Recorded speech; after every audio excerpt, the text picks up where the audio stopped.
महिमाएं हाथ में आते ही पहले मुख में जाना चाहिए। विचार करने की जरूरत नहीं कि मैं कुल्ला किए हूं कि नहीं, नहाए हूं कि नहीं, इससे कोई मतलब नहीं। अगर प्रसाद मिला है तो पहला काम होना चाहिए हाथ में आते हो दाहिने हाथ में लेना चाहिए।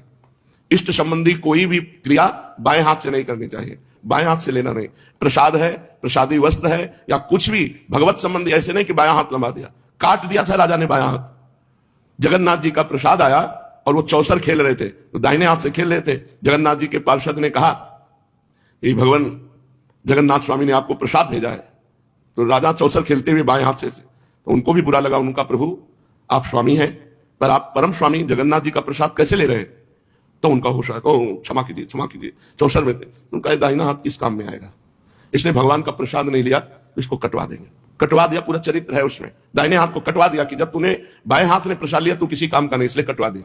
भगवत संबंधी कोई भी पदार्थ, कोई भी वस्तु प्रसादी तुरंत दाहिने या दोनों हाथ ऐसे लंबाइए, या अगर ऐसा है तो दाहिने हाथ से लीजिए। बाएं हाथ का प्रयोग नहीं, ना नमस्कार में किया जाता है ना कोई प्रसाद में। जैसे आजकल नए लड़के हैं नहीं जानते तो मोबाइल से वीडियो बना रहे हैं तो बाएं हाथ से शत्रु से किया जाता है।